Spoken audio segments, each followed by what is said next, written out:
palavra, quando o bispo Jonas essa semana me procurou e falou que eu iria pregar, eu argumentei com ele, eu preguei em dezembro, eu preguei em novembro. Não, você prega domingo. Falei, tá bom. Você não vai, não, você prega, o fulano prega tal dia, tal. Fez a escala, falou, ok, então eu vou pregar domingo. Eu falei, Deus, do que falar no próximo domingo? E essa semana eu estava orando no meio. Você sabia que bispo, pastor, apóstolo, todo mundo passa por guerras, né, irmãos? E eu fui perguntar para Deus, e eu até postei um pouco sobre isso ontem, que eu sempre nas postagens que eu faço, e eu coloquei o tema da minha palavra sobre foco, fé e força. Sabe, nós estamos vivendo um tempo em que as pessoas estão perdendo as coisas por falta de foco, de fé e de força para lutar. Hoje é o mal do momento. As pessoas ficarem estressadas, ficarem em lutas, ficarem em dificuldades, terem problemas, terem desejos, e esses desejos não serem realizados, né? Mas nós guerreamos muito, irmãos. E a área que nós mais temos guerreado hoje é pelo nosso emocional.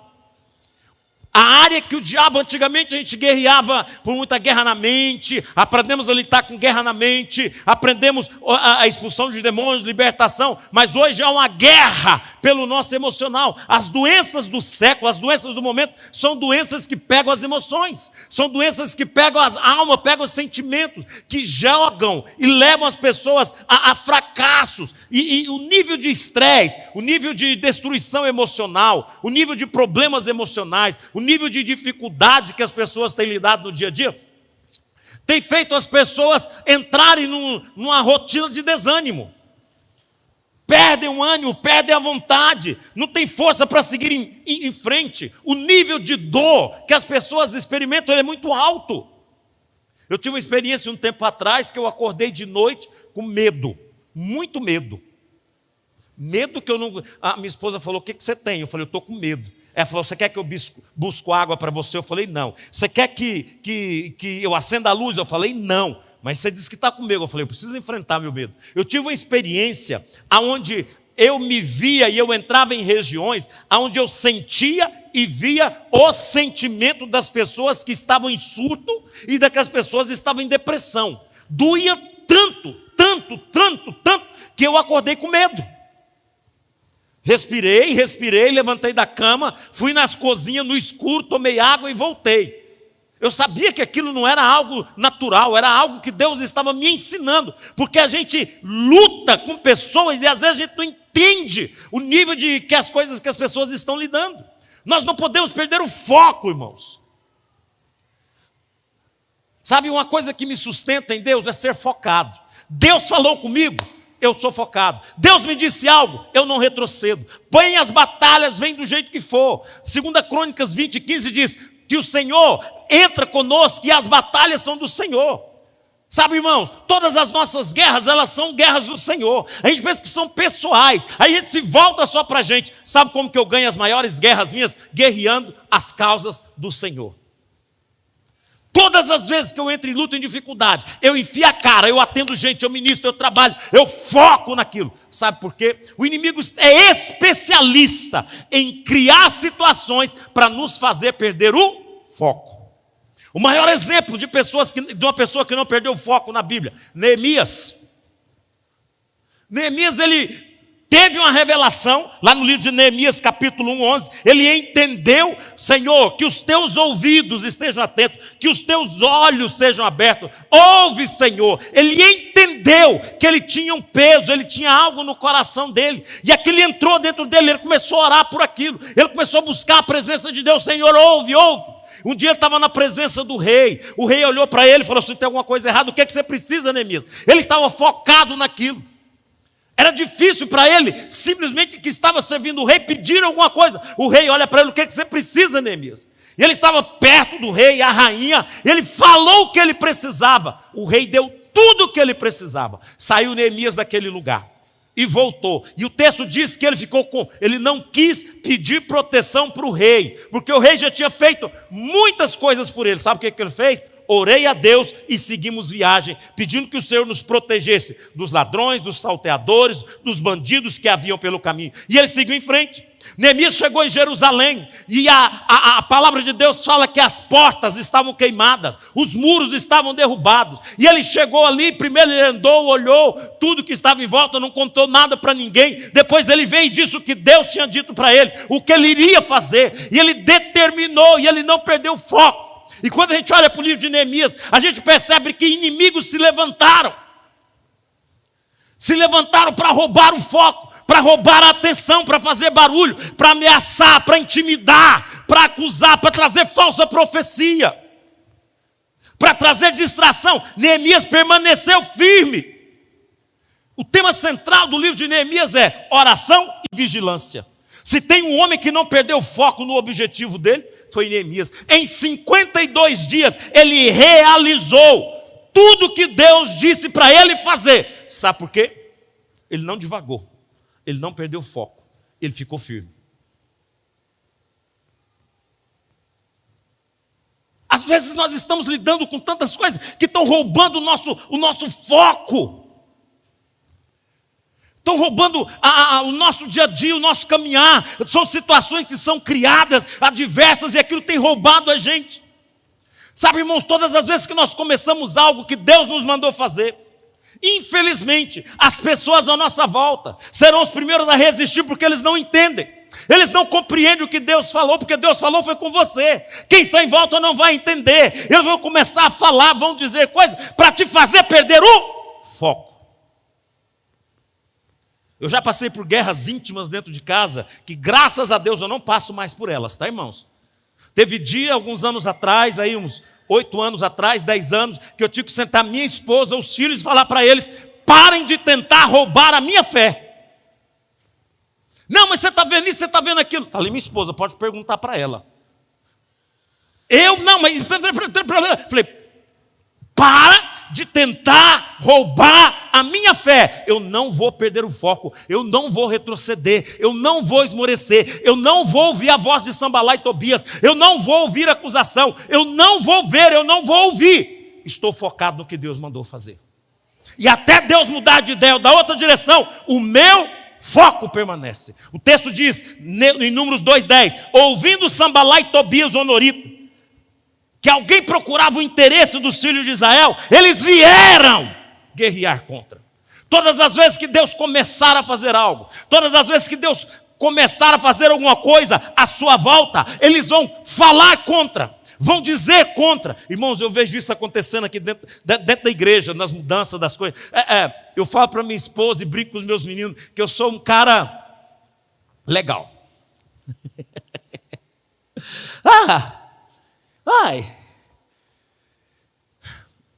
No dia 3 de março de 2018, parece, dia 18, eu estava na casa dos apóstolos, uma senhora tinha orado comigo, depois eu conheci ela me deu uma palavra forte, eu comentei com a apóstola Noemi, com a apóstola, ele falou, leva ela para orar com a gente, uma angolana. Falei, tá. Estava eu, ela, uma outra pastora, os apóstolos, e sentado na mesa. E ela começou a profetizar e falar algumas coisas. De repente a Noemi olhou para a minha cara e falou assim, o que vocês contaram para ela? Você lembra disso, Noemi? Ela falou para mim assim, o que vocês disseram? Ela virou para o apóstolo e disse assim, apóstolo, não foi o Senhor quem decidiu passar o cajado para o seu filho hoje.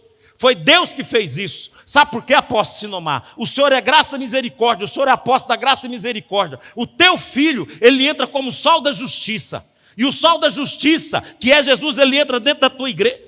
Está escrito ou não está escrito, apóstolo? Se quiser ler, está escrito. Eu pedi autorização para ele para falar. E o sol da justiça entra dentro da tua igreja, porque Deus quer aquela igreja, Deus quer aquele povo, Deus quer ali. E o sol da justiça entra naquele lugar. E ele tem uma espada que tem 7 lâminas diferentes. Ele corta assim, e começou a descrever. E o sol da justiça corta em todas as direções. E vai ser tanto ai, que quando começar os ai, as coisas for acontecer, Deus vai te mandar viajar. Pega a esposa que Deus te deu e viaja, para o senhor não mexer, para o senhor não chegar perto. Foi ou não foi, apóstolo? Todas as vezes que ele for fazer alguma coisa. Mas pode ficar tranquilo, porque a graça e a misericórdia voltam para dentro da igreja depois de 6 meses. Sabe, e aí eu falo dessas coisas porque eu estava perto, eu ouvi. Às vezes as pessoas veem que eu corro para um lado, eu não perco o foco, irmão. Eu tenho uma lista de coisas organizadas para o culto que eu tenho que checar. Na minha relação de serviço que o Jonas me passou, eu tenho que checar berçário, eu tenho que checar a câmara, eu tenho que checar a portaria, eu tenho que checar o diaconato, a mídia, todo mundo. Está a lista de coisas aqui. Ah, mas você puxa muita coisa para sua mão. Não, está aqui. Está escrito o que é para eu fazer. Então eu não estou me metendo naquilo que não me mandou entrar. Organização do culto. Se eu chego, eu estou focado. É minha responsabilidade. Eu não largo, eu não solto. O que Deus te dá, você solta, ou você é focado naquilo que Deus mandou você fazer? Eu amo a igreja. Eu amo ser crente, eu amo ser pastor, irmãos. Irmãos, você não tem noção tanto que eu amo ser pastor. Tem noção tanto que eu amo gente. Amo servir. Pode checar por aí. E tem mais, irmãos, eu não agrado todo mundo. Esses dias um colega falou para mim, mas você puxa tudo para sua mão para você fazer. Eu não puxo. Eu só não deixo passar da hora. E não fique esperando que alguém vai fazer também, não. Foco. Objetivo. Se você não lidar com as artimanhas à sua volta, você vai perder. Neemias sabia que ele tinha que estar ligado ao foco, à oração. Sabe, irmãos, vão falar de você, vai te resistir. Não vai acreditar. Vai tentar tirar o seu foco. O diabo vai criar um punhado de coisa para te dispersar. Para roubar a sua atenção. O diabo vai criar um monte de coisa para te levar numa posição de voltar atrás. Neemias não perdeu o foco. Ele não ficou divagando ou sofrendo. Ele não se lançou na cama e ficou, ó dor, ó vida. Ele foi para a luta, ele era ameaçado. Ele enfrentava, vinha a luta, ele enfrentava. Vinha a dor, ele enfrentava. Vinha a ameaça de morte, ele enfrentava. Não se lance na depressão. Não divague diante da primeira ameaça. Permaneça focado. Neemias, para mim, é um homem, na Bíblia que eu oro e falo, esse tinha foco. Esse tinha determinação do que ia acontecer. Esse sabia aonde ia acontecer. Segunda coisa, não perca a fé. Foco, fé. Sabe por quê que muitas pessoas estão sofrendo problemas emocionais? Perderam a fé. Não conseguem acreditar que Deus cuida deles. Não conseguem acreditar que no meio de tantas coisas que Jesus vai voltar. Você sabia por que tarda o avivamento? Que o povo não acredita que Jesus vai voltar. O dia que você começar a ver os sinais que estão acontecendo, que Jesus vai voltar, Jesus vai voltar. Quando ouvirem rumores de guerra, quando ouvirem coisas acontecendo por aí, Jesus vai voltar, Jesus virá, Ele vai voltar. Não perca a fé, não perca a fé. Está às portas a volta do Senhor Jesus. Abraão foi chamado por Deus, e tudo que ele queria que acontecesse, que a promessa acontecesse, quando nasce o homem da promessa, quando nasce Isaac, Deus fala para ele, pega e sacrifica, leva para o Monte Moriá. Entregar Isaac, precisa ter fé. E o que ele fez? Ele teve fé.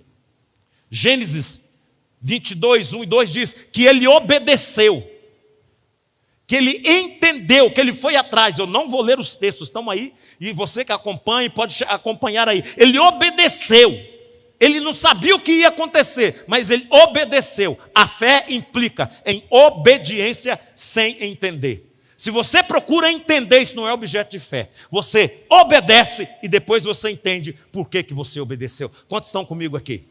Deus quer te ensinar um caminho de obediência. Deus quer te ensinar a compreender. Isaac fala, pai, não tem cordeiro, eu sou tal, como está? O texto continua dizendo, olha, eu não sei o que vai acontecer, mas Deus vai prover para si o cordeiro. Aí depois que ele obedece, que ele está lá, Deus fala para ele assim, Abraão, Abraão, certamente eu vou te abençoar, eu vou te multiplicar, eu vou fazer você crescer, porque você obedeceu, você acreditou. Abraão, por causa da obediência dele, se tornou conhecido como o pai da fé. E a Bíblia fala que isso lhe foi imputado para a justiça. Chega a hora da grande provisão. Ele vem e ele declara, Jeová Jirê. Sabe o que é Jeová Jirê, irmãos? É aquele que vê e provê. Eu não acredito que Deus fez materializar aquele carneiro lá, aquele cabrito para o sacrifício lá. Isaac estava subindo com o pai por um lado da montanha. para o sacrifício. Sabe o que Deus estava fazendo? Ele estava vendo e estava provendo. Do outro lado, aquele animal já estava subindo e indo para assim engarranchar nos arbustos naquele lugar, porque Deus sabia que ia precisar dele naquele lugar. Isso denota fé, irmãos. Fé para dizer, meu Deus proverá. Proverá o quê? Eu não sei o que você precisa, mas precisa de fé que Deus vai prover em todas as coisas da sua vida. Você não perde o foco, a sua fé é fortalecida. Deus te fortalece. Isso implica em relacionamento com Deus. A Bíblia fala de Abraão, que ele creu, Romanos 4,3. Abraão creu em Deus, isso lhe foi atribuído para a justiça. Por que muita gente sofre com problemas emocionais? Está sendo roubado na fé, não possui esperança, estão sofrendo, estão como que abandonados. Ouça, não perca a fé, volte a crer. Hoje é dia de restaurar a fé e a esperança no seu coração. Algo novo vai acontecer, não perca o foco, mas creia. Amém, igreja? Terceiro aspecto, força. Muitos homens na Bíblia são lembrados como homens de força. Eu gosto de algum deles, principalmente de Josué e Caleb. Sabia que no mundo espiritual, diante de Deus, não tem velho, não tem idoso. A gente envelhece aqui, mas no mundo espiritual a gente atinge a idade da maturidade. É isso que Deus está falando. A idade cronológica não tem a ver com maturidade e realidade espiritual.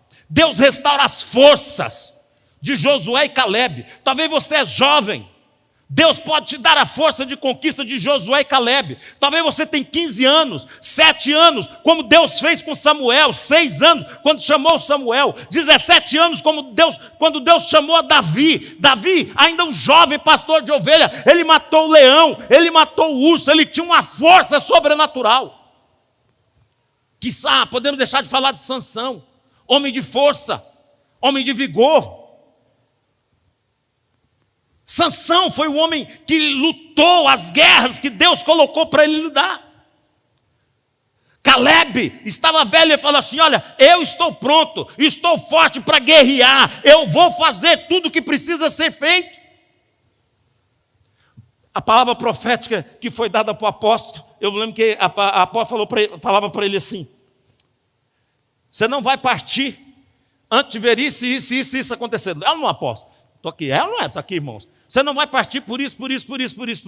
Você é como Simeão e Ana, que vão ver o Messias, que vai acontecer, vai fazer, todas as promessas vão se cumprir. E aí eu vejo o senhor fazer muitas viagens, eu vejo o senhor até com a meia especial para poder andar dentro de avião, te vejo assim, daquele jeito. Falou especificamente de coisas que a gente pensa que tem hora, não, mas já estou com 70. Tem muita força para conquistar ainda, não tem, apóstolo? Tem muita terra para conquistar. A apóstola Noemi falou para mim ontem, essa semana, o lema do Juscelino Kubitschek, como que era? 50 anos em 5. Esse é o lema dos apóstolos. 50 anos que faria em 50 anos, será feito em 5. Vocês têm fé para crer nisso, irmão? Que aquilo que Deus tem para fazer, que seria em 50 anos, nós teremos força e vigor para que aquilo aconteça, irmão. Em nome de Jesus, não podemos perder a fé, não podemos perder o foco, não podemos perder a força que Deus tem. O tempo, o cronos, não pode roubar a nossa força, a nossa fé, para poder conquistar, irmãos. Nós precisamos quebrar essa cadeia cronológica que fala que a gente não vai poder, você não pode mais. Quebrar as limitações. A gente precisa acreditar. Mude o foco. Mude a maneira de pensar. Mude. Se você quer conquistar esse ano, você tem que se esforçar muito. Porque não é fácil. Você quer conquistar, você tem que ter muito foco. Você tem que ter fé. E Deus vai te dar força. Deus é especialista em dar força para todos aqueles que precisam. Nós não podemos ficar desanimados. Nós não podemos ficar esmorecidos. Nós não podemos recuar, perdendo alguma coisa, porque ou alguém não gostou, alguém falou, alguém não acreditou. Irmãos, quem tem que acreditar nas coisas que Deus falou com você é você. O resultado que Deus está fazendo vai garantir e dizer que foi Deus que fez. E Deus vai deixar claro que é Ele que está fazendo. E não tem jeito de ser tirado. Quantos creem nisso aqui, irmão?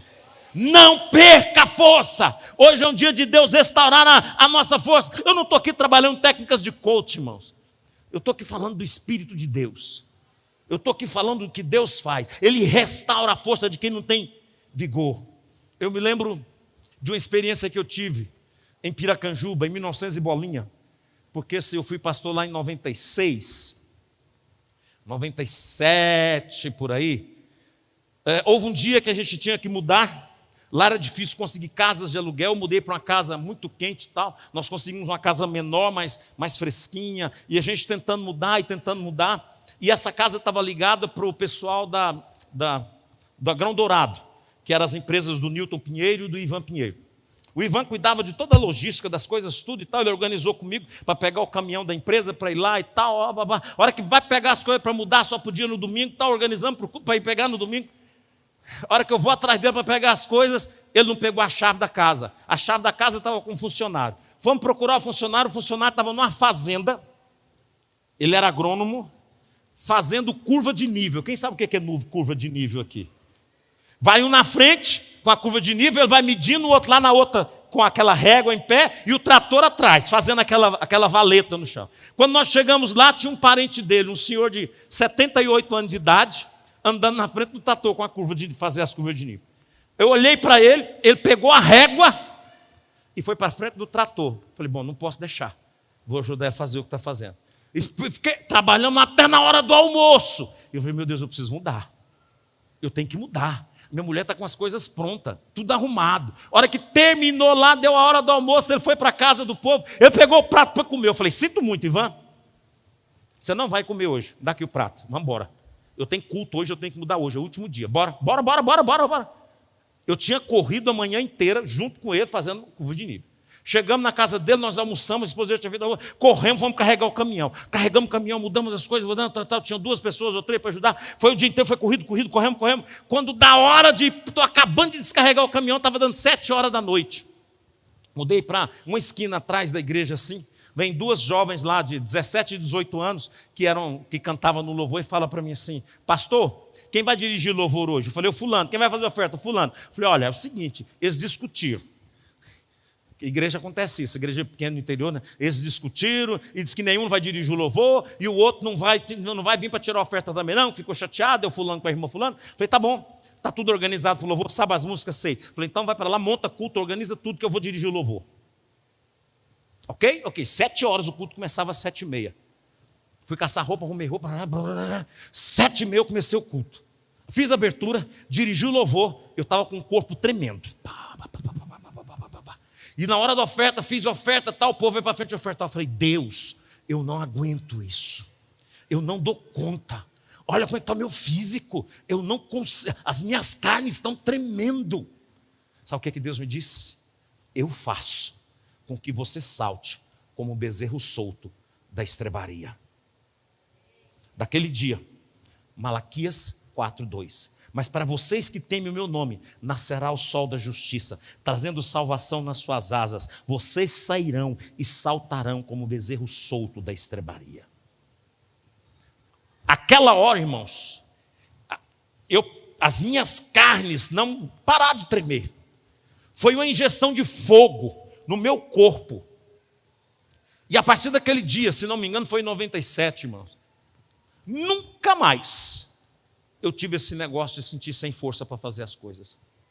Nunca mais, porque Deus me disse que faz com que eu salte como bezerro solto da estrebaria. Essa é a força que está sobre a igreja. Essa é a força que Deus vai derramar sobre a igreja. Se você não perder seu foco, perder a fé, permanecer, Deus vai fazer. A palavra de Deus Deus falando sobre Caleb. Caleb era um homem que sobre ele havia um outro espírito. Ele tinha um outro espírito. Ele tinha um negócio dentro dele. Sabe, irmãos, a gente precisa parar desse negócio de comiseração. Sabe, eu me considero que eu tenho uma outra coisa aqui dentro. Eu me considero que eu tenho um outro negócio sobre mim, que é do Espírito Santo de Deus. Eu não retrocedo, eu não esmoreço. posso sofrer, posso chorar, posso apanhar, continuo. Eu permaneço, eu não retrocedo. Quem tem que retroceder é o mundo espiritual, porque a palavra do Senhor vai permanecer, a vida do Senhor vai permanecer, e aquilo que o Senhor designou vai acontecer para a glória e louvor do nome do Senhor. Quando Paulo chega, Deus chama Saulo, transforma o nome dele para Paulo, manda Ananias na casa lá, e Ananias fala para ele assim: eu não vou orar com esse cara, ele é perseguidor da igreja. Deus vem e fala assim: importa, sim, vai lá, porque eu vou ensinar para ele o que importa sofrer pela minha casa, pela minha obra.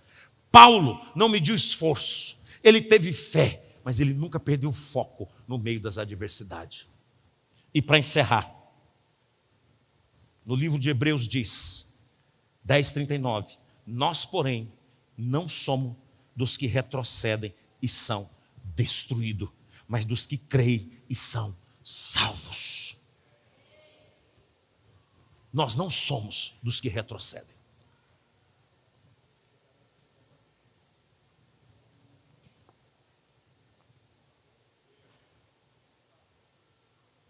Irmãos, a pior coisa do mundo para mim é alguém chegar para mim e falar que eu não posso, que eu não devo. É desafio. Aqui eu não valho nada, não tenho valor nenhum. Mas dizer para mim, não pode, fala, não, não conhece Deus. Não sabe quem é Deus. Não sabe onde eu estou focado. O meu foco é um. Eu tenho um foco. Eu quero ser ungido. O meu foco é ter muita unção. Eu quero ser um de Deus. E eu persigo ser ungido, ser homem de Deus. Meu sonho, meu desejo é esse. Posição não dá unção. Profecia não dá unção. Da carteirada não dá unção. Só dá unção quem é conhecido diante de Deus, que nunca perdeu o foco, nunca perdeu a fé e que recebe força. Eu quero orar para encerrar.